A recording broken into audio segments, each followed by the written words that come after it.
امام احمد بن حنبل بہت بڑے امام گزرے رحمت اللہ تعالی علیہ، اور اس وقت مدینے اور مکے میں اس ہمارے زمانے میں مدینے اور مکے میں جس آدمی کی فقہ پہ عمل کیا جاتا ہے وہ امام احمد بن حنبل ہے۔ گویا اس وقت بھی مکے اور مدینے میں جن کا فتویٰ چلتا ہے وہ امام احمد بن حنبل ہے۔ بہت بڑے امام تھے۔ مسند امام احمد بن حنبل 14 جلدوں میں میرے پاس ان کی حدیث کی کتاب ہے۔ کیا بات تھی اس شخص کی، بہت بڑے امام تھے، لاکھوں حدیثیں زبانی یاد تھی، اور بغداد سارا ان سے فتوے لیتا تھا۔ امام صاحب سے کسی نے پوچھا حضور کبھی پریشان بھی ہوئے فتویٰ دیتے؟ فرمانے لگے ایک بی بی آئی تھی مسئلہ پوچھنے، بڑا پریشان کر گئی۔ ایک بی بی مسئلہ پوچھنے آئی، بڑا پریشان کر گئی۔ لوگوں نے کہا حضور بی بی؟ فرمانے لگے میں نے گھر کے اندر جگہ بنائی ہوئی تھی، ایک پردہ لٹکتا تھا، اس طرف میں بیٹھتا تھا، اس طرف اگر کوئی عورت مسئلہ پوچھنے آتی تو پردے کے اس پار بیٹھ کے وہ بات کرتی تھی۔ روٹین میں عورتیں طلاق کے مسائل، گھر کے چھوٹے موٹے جو جھگڑے ہوتے تھے ان پر سوالات پوچھتی تھیں۔ میرے خاوند نے مجھے یوں کہہ دیا ہے تو اس کا کیا حل ہے؟ تو میرے بیٹے نے مجھے آ کے بتایا کہ ایک بوڑھی عورت آئی ہے باہر مسئلہ پوچھنے، توجہ کرنا ذرا بات پر، اور خاص غور کرنا کہ عرض کرنے لگا ہوں۔ فرماتے میرے بیٹے نے بتایا کہ ابا جی بوڑھی سی عورت ہے، وہ کہتی ہے میں نے امام صاحب سے سوال پوچھنا ہے۔ فرماتے پردے کے پیچھے بٹھایا، میں بھی بیٹھ گیا تو بی بی آئی اور جچے تلے لفظوں میں فٹافٹ اس نے بات شروع کر دی۔ عورت کو حکم ہے غیر محرم سے بات کرے تو میٹھے انداز میں نہ کرے، میٹھے انداز میں۔ مرد کے لیے بھی حکم ہے بیویوں سے گفتگو کرے تو اس طرح کے جملوں میں نہ کرے جس سے توجہ پیدا ہو، موٹی سی دو حرفی بات کرے۔ یہ سارے میرے بھائی ان چیزوں کا دھیان رکھا کرے۔ عورت غیر محرم کے ساتھ میٹھی گفتگو کرنا، دلوں میں کجی پیدا ہو، یہ منع ہے۔ امام صاحب فرماتے ہیں بوڑھی تھی پر اس نے بات چھیڑی پردے کے پیچھے بیٹھ کے، تو بڑے جچے تلے 2-3 جملوں میں کہنے لگی امام صاحب مسئلہ پوچھنا ہے۔ فرمایا پوچھو۔ کہتے میں بڑا تیار تھا اور میں اللہ نے بڑا علم سے انہیں نوازا تھا، کہتے میں پریشان کبھی نہیں ہوا تھا، لیکن یہ بی بی پریشان کر گئی۔ یہ متقی لوگ تھے۔ فرماتے ہیں میں نے کہا بی بی پوچھو۔ کہنے لگی حضور میں محنت کی کمائی سے روٹی کھاتی ہوں، چرخہ رکھا ہوا ہے، سوت کاٹ کے اس کی کمائی کھاتی ہوں، سارا دن مزدوری کرتی ہوں، کبھی کبھی کام رہ جاتا ہے تو 14ویں کے چاند کی روشنی میں چھت پہ بیٹھ جاتی ہوں تو چرخہ کاٹتی ہوں۔ بادشاہ کا لشکر میرے قریب سے کبھی کبھی گزرتا ہے، ان کے پاس بڑی بڑی لالٹینیں، بڑے بڑے ان کے پاس روشنی کے بندوبست ہوتے ہیں۔ لشکر بادشاہ کا گزرتا ہے تو بہت بڑا لشکر ہوتا ہے، کئی کلومیٹر تک وہ گزرتا جاتا ہے، تو کئی دفعہ اچانک اس کی روشنی بھی میرے چرخے پہ پڑ جاتی ہے۔ مسئلہ یہ پوچھنا ہے کہ اس روشنی میں جو میں سوت کاٹتی ہوں اس کی کمائی میرے لیے حلال ہے کہ حرام ہے؟ امام احمد بن حنبل فرماتے ہیں میں تڑپ کے رویا۔ بی بی تو کبھی کسی نے پوچھا ہی نہیں، اتنی باریک۔ کہنے لگی بیوہ ہوں، بے اولاد ہوں، مزدوری کر کے روٹی کھاتی ہوں۔ پوچھنا یہ تھا او بھائیو، یہ بھی تو یہی وقت گزار کے گئے ہیں نا، یہ بھی وہی قرآن پڑھتے تھے جو ہم پڑھتے، یہ بھی اسی رسول کا کلمہ پڑھتے تھے جن کا ہم پڑھتے، یہ بھی اسی دین کے ماننے والے تھے جس کا یہ لوگ ماننے والے۔ ہم کدھر نکل گئے؟ پرواہ ہی نہیں، حلال حرام کی تمیز ہی نہیں۔ لیکن اولیاء اللہ کی صفت، حضرت امام احمد بن حنبل فرماتے میں چکرا گیا اور میں نے اس سے پوچھا پہلے تو اپنا تعارف کرا، تو ہے کون؟ تو کون ہے؟ اس نے کہا حضور تعارف چھوڑیں، جو مسئلہ پوچھنے آئے اسے اپنا ڈیٹا بھی دینا پڑتا ہے، ہمیں بتا دیا تو چھوڑے۔ فرمایا نہیں پہلے بتا تو کون ہے؟ تو وہ کہنے لگی میں حضرت بشر حافی کی ہمشیرہ ہوں، وہ جو بغداد میں بابا ننگے پیر پھرتا ہے تو کوئی جانور گوبر بھی نہیں نہ کرتا گلیوں میں، وہ نیک بابا، میں اس کی بہن ہوں۔ تو امام احمد بن حنبل کہتے ہیں میں رو پڑا۔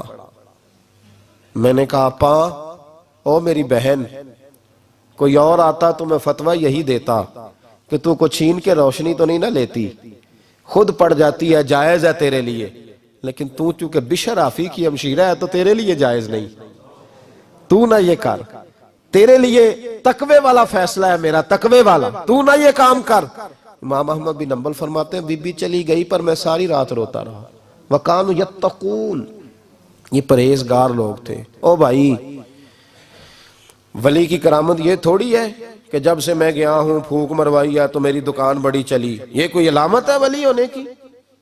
کس چکر میں پڑ گئے؟ اولیاء اللہ کی علامت یہ ہے کہ وہ تیرے اندر سرور ڈال دے رسول اللہ کی محبت کا۔ میرے رسول کریم صلی اللہ علیہ وسلم نے کہا فاطمہ تجھے انکار کی اجازت ہے؟ کہا حضور میری شرط ہے۔ میرے حضور نے یہ نہیں فرمایا تو مجھ سے شرطیں رکھے گی؟ ہم تو بفر جاتے ہیں، میں نے پالا، میں نے پوسا، میں نے یہ کیا، میں نے وہ کیا۔ وہ بیچاری ظالم آدمی کے ساتھ تڑپ کے زندگی گزار دیتی ہے، لیکن باپ کے سامنے بولتی نہیں، اپنا آپ داؤں پہ لگا دیتی ہے، ساری زندگی اذیت میں گزارتی ہے، رو کے وقت گزارتی ہے، تجھے آ کے بتاتی نہیں، لیکن تو نے پوچھنا پسند ہی نہیں کیا، اس سے کبھی پوچھا ہی نہیں تیرا درد کیسا ہے۔ حضرت فاطمہ کہنے لگی حضور میری شرط ہے۔ حضور نے فرمایا بیٹی بول۔ کہا حضور نہ مال کی شرط، نہ دولت کی، نہ اچھے مکان کی، تیری شرط کیا ہے؟ کہا یا رسول اللہ حق مہر میری مرضی کا ہوگا۔ حق مہر بولیے۔ تو حضور فرمانے لگے فاطمہ علی کی مالی پوزیشن تو جانتی ہے، کیا حق مہر لے گی؟ تو کہا حضور علی سے نہیں لینا، آپ سے لینا ہے حق مہر۔ تو حضور مسکرائے، کہا تو نے تو کبھی مطالبہ ہی نہیں کیا۔ کہا یا رسول اللہ نہیں، میرا حق مہر ہے، میں آپ سے مانگوں گی، آپ مجھے اللہ سے لے کے دیں گے۔ میں آپ سے مانگوں گی، آپ مجھے اللہ سے لے کے دیں گے۔ میرے کریم رسول پاس بیٹھ گئے، گود میں سر رکھ لیا۔ تو فاطمہ ختیجہ کی زندگی سے لے کر آج تک تو نے سوال کوئی نہیں کیا، آج کیا ہے تو مانگ۔ خدا کا محبوب نبی وعدہ کرتا ہے تو جو مانگے گی اللہ تجھے دے گا۔ مانگ، تو مانگ، آج تو نے پہلی دفعہ تو سوال کیا۔ حضرت فاطمہ بولی تو روئی، عرض کرنے لگی محبوبہ تو ساری رات جاگ کے گزار دیتا ہے، ساری رات رو کے گزار دیتا ہے، 18 بہاریں زندگی کی میں نے ساتھ گزاری ہے، میں نے آپ کو جب بھی دیکھا ہے امت کے لیے پریشان دیکھا ہے۔ پہلے اللہ سے کہیے میرے ساتھ وعدہ کرے کہ صبح قیامت فاطمہ کو بھی شفاعت کا حق دیا جائے گا۔ پہلے وعدہ کرے کہ حق دیا جائے گا۔ میں کہوں گی یہ میری امت کی بیٹیاں ہیں، یہ میرے بابا کی امت کی بیٹیاں ہیں، اللہ میری سفارش سے انہیں معاف کرے گا۔ یہ مائیں ہیں، اللہ میرے کہنے سے ان سے درگزر کرے گا۔ یہ بہنیں ہیں، اللہ درگزر کرے گا۔ اگر مجھے حق شفاعت ملتا ہے تو میں علی سے نکاح کر لیتی ہوں۔ میرے حبیب کہنے لگے بیٹی اتنی بڑی بات مانگ لی، اتنا کچھ مانگ لیا؟ یہ لفظ کہہ کے حضور بول رہے ہیں، فرمایا فاطمہ اٹھ، آنسو پوچھ، راضی ہو جا۔ یہ پیچھے جبریل کھڑے ہیں، وہ کہتے ہیں یا رسول اللہ فاطمہ سے کہہ دو صبح قیامت تو نہ لیتی جانا، میں مصطفیٰ کی امت کو جنت میں داخل کرتا جاؤں۔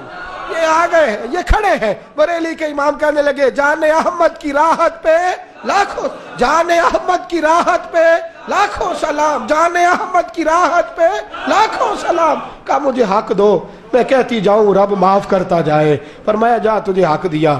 بارات آنے لگی، رشتہ طے ہو گیا، پاک رسول کی پاک بیٹی، عزت والے نبی کی عزت والی بیٹی اب جانے لگی ہے رخصت ہو کر۔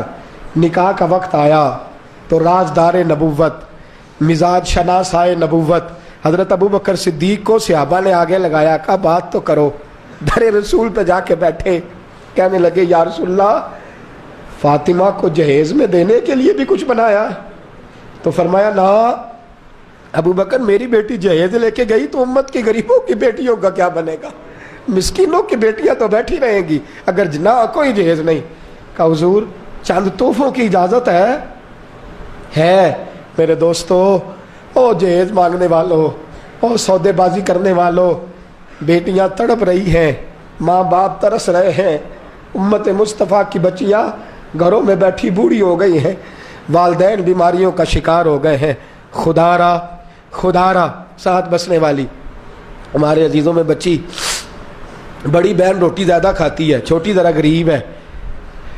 تو میں نے بطور محبت کے کہا، عزیز داری تھی، میں نے کہا باجی آپ چھوٹی سے بڑی سے رشتہ لے لیں، وہ غریب ہے۔ کہنے لگی ہم شادی میں تعاون کریں گے، لیکن میں نے کہا تو کون ہوتی ہے تعاون کرنے والی؟ تعاون کی بات کرتی ہے، مسکین سمجھتی ہے، کیا تعاون کرے گی؟ تو سکھ خرید دے گی، آسانیاں نصیب اچھے کر دے گی؟ تیرے پاس ایک ماں کے بطن سے پیدا ہوئے، ایک باپ کے گھر میں وقت گزارا، رات 4 پیسے آئے تو کہتی ہے میں بڑی سے تعاون کر دوں گی، رشتہ نہیں لے سکتی۔ ڈر اللہ پاک، ڈر۔ میرے رسول کریم صلی اللہ علیہ وسلم کا انداز دیکھیے۔ حضرت ابوبکر صدیق سے کہا نا، ایک دفعہ حضرت فاطمہ نے سونے کا لاکڑ پہنا تھا اور حضرت امام حسن اور حسین کو چاندی کے کنگن پہنائے تھے۔ حضور کی عادت تھی سفر پہ جاتے تھے تو سب سے آخر میں حضرت فاطمہ سے ملتے، واپس آتے تو سب سے پہلے حضرت فاطمہ سے ملتے۔ میرے حبیب واپس آئے، حضرت فاطمہ کے دروازے پہ قدم رکھا تو گلے میں لاکڑ دیکھا، شہزادوں کے پاس کنگن دیکھے، وہیں سے قدم پیچھے ہٹا لیا، وہیں سے میرے رسول نے قدم پیچھے۔ حضرت فاطمہ ہچکیاں لے کے رونے لگی۔ حضرت علی گھر آئے تو کہا فاطمہ کیا ہوا؟ کہا علی پتہ کوئی نہیں، حضور آئے ہیں تو لوٹ گئے ہیں، میں بڑی پریشان ہوں، پتہ کرو، زندگی میں کبھی ایسا نہیں ہوا، میرے رسول ہی مجھ سے ناراض ہو گئے صلی اللہ علیہ۔ جاؤ معلومات۔ حضرت علی کہتے ہیں مسجد میں گیا تو نبی پاک بھی رو رہے تھے، حضور بھی میں نے کہا حضور کیا ہوا؟ فاطمہ گھر میں رو رہی ہے، آپ یہاں رو رہے ہیں۔ تو میرے حبیب نے فرمایا علی وہ محمد کی بیٹی ہو کے سونا پہنتی ہے، وہ محمد کی بیٹی ہو کے بچوں کو چاندی پہناتی ہے، سونے سے دل لگا رہی ہے۔ فرمایا اگر فاطمہ سونا پہنے گی تو میری امت کی غریب بیٹیاں کیا کریں گی؟ جو باپ نہیں لے کے دے سکے گا وہ کیا کریں گی؟ فرمایا وہ سونے پہنتی ہے، چاندیوں میں کھیلتی ہے۔ کہا حضور مجھے مال غنیمت سے کچھ حصہ آیا تھا تو میں نے تو پہلی دفعہ لے کے دیا۔ فرمایا بات الگ ہے، لیکن فاطمہ کو اجازت نہیں، اگرچہ جائز پیسوں کا ہے، فاطمہ کو اجازت نہیں، اس نے زہد کرنا ہے، سیدہ زاہدہ طیبہ طاہرہ، اس نے زہد کمانا ہے۔ شیر خدا کرم اللہ تعالیٰ وجہ الکریم فرماتے میں گیا، فاطمہ کو بات سنائی تو انہوں نے اتار کے دیا ہر چیز کا، جا مدینے کے غریبوں میں بانٹ دے، اصحاب صفہ میں خیرات کر دے۔ کہتے ہیں حضور واپس آئے تو سیدہ فاطمہ دوڑ کے سینے سے لگ گئیں، رو کے آنسو بہائے۔ محبوب نے فرمایا فاطمہ میں دنیا میں مسافر بن کے آیا ہوں، مسافروں کی طرح وقت گزاروں گا، تجھے اجازت نہیں دنیا کے مال و دولت سونا چاندی کو دیکھنے کی، تو نے زہد کے ساتھ وقت گزارنا ہے، یہ تربیت ہے میرے رسول پاک صلی اللہ علیہ وسلم کی۔ حضرت فاطمہ کا جہیز بنا ایک تختہ نماز پڑھنے کا، کچھ نہ لکھا ہے نہیں، سونے کا تھا، سونے کے لیے کام آتا تھا، وہ اس پر آرام کرتے تھے۔ 2 مٹکے پانی کے، ایک کھجور کی چھال کی بنی ہوئی چٹائی، ایک تکیہ جس میں کھجور کے پتے بھرے ہوئے تھے، اور ایک چکی آٹا پیسنے کو۔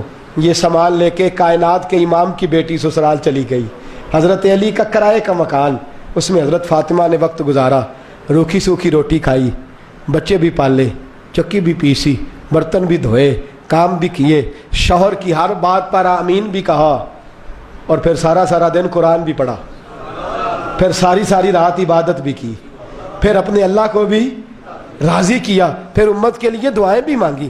اتنی مشقت کے باوجود آج 3 لوگ گھر میں کام کرنے والے ہیں، اس کے باوجود عورتیں کہتی ہیں نماز کا وقت کوئی نہیں، تلاوت کا وقت کوئی نہیں، سارے کام خود کیے۔ اور میرے نبی پاک نے خود سکھایا، یہ بچیوں کو سکھایا میرے نبی نے، چھالے ہاتھوں کی حضرت فاطمہ نے آ کے دکھائے۔ حضور چھالے پڑ گئے ہیں، آپ کے پاس خادم ایک نوکر مل جائے تو میرے گھر میں چکی صرف پیس دیا کرے۔ میرے حبیب نے فرمایا جا بیٹی 33 بار سبحان اللہ پڑھا کر، 33 بار الحمدللہ پڑھا کر، 34 بار اللہ اکبر پڑھا کر، اللہ غلام آزاد کرنے کا ثواب عطا فرمائے گا۔ لیکن تجھے غلام نوکر، یہاں لوگ پیچھے پڑے ہوئے ہیں داماد کے، لوگ ہم سب لوگ اپنے اپنے داماد اور بہنوئی کو تاڑتے ہیں، تو فلاں نہیں دیتا، تو فلاں نہیں دیتا، تجھے پہلے نہیں پتا تھا؟ تو 2 منٹ کے لیے بچی کے دماغ میں بات بٹھا کے چلا جاتا ہے کہ تیرا شوہر اچھا نہیں، وہ سارا دن انہوں نے وقت گزارنا ہے، ساری رات تباہی کا دروازہ کھل جاتا ہے۔ اس قدر ظلم کرتے ہیں ماں باپ معاذ اللہ تعالی۔ میرے نبی پاک صلی اللہ علیہ وسلم نے فرمایا فاطمہ چکی بھی تو نہیں پیسنی ہے، جھاڑو بھی تو نہیں دینا ہے، آٹا بھی تو نہیں گوندنا ہے، علی کی خدمت بھی تو نہیں کرنی، سارے کام کرنے۔ بلکہ ایک دن حضرت فاطمہ نے سارے کاموں کے باوجود کہا علی آپ کی آمدن تھوڑی ہے، یہ نہیں کہا پیسے بڑھاؤ جتھوں مرضی لے آؤ، یہ نہیں کہا مجھے چرخہ لا دو میں بھی سوت کاٹ لیا کروں گی، آپ کا ہاتھ بٹاؤں گی۔ حضرت علی کہتے ہیں میں چرخہ لایا، کریم رسول کی بیٹی چرخہ بھی چلانے لگی، نماز بھی پڑھتی ہے، قرآن بھی پڑھتی ہے، گھر کے بچے بھی سنبھالتی ہے۔ امام حسن اور حسین کے درمیان 11 مہینے کا فرق ہے، پورے سال کا نہیں۔ اتنے چھوٹے بچوں کو سنبھالنا اور پھر سارے کام. یہ گھر جا کے بیوی سے مطالبہ نہیں, یاد رکھیے گا میں نے کہہ دیا. یہ تربیت کرنی ہے کس کی؟ سارے بولے کس کی؟ یہ تربیت بیٹی کو دینی ہے تاکہ معاشرے میں حسن پھیلے, کردار پھیلے. چرخہ آ گیا, فاطمہ چلانے لگی, پورا ہفتہ چرخہ چلایا تو 6 دینار کا سود کھاتا. حضرت علی سے کہا علی یہ بازار لے جاؤ بیچ آؤ. بیچ کے آئے تو 6 دینار ملے. ایک چھوٹی سی لسٹ سودے کی بنا دی حضرت فاطمہ نے, گھر کا سامان لائیے. حضرت علی کہتے ہیں میں بازار گیا تو ایک فقیر مل گیا, کہنے لگا علی کئی دنوں کا بھوکا ہوں, پریشانی بڑی لمبی ہے, کچھ مدد ہو جائے گی؟ فرماتے ہیں میں نے پوچھا کیا چاہیے؟ کہنے لگا 6 دینار. کیا چاہیے؟ حضرت علی فرماتے ہیں میں نے منٹ نہیں لگایا سوچنے میں, جیب میں ہاتھ ڈالا تو سارے دے دیے. دل میں خیال آیا فاطمہ نے تو محنت بڑی کی تھی. کہتے ہیں واپس پلٹا تو دیکھا ایک آدمی دوڑا آ رہا ہے, ہاتھ میں اونٹ کی نکیل پکڑی ہے. کہنے لگا علی ادھر کھڑے ہو؟ کہتے ہیں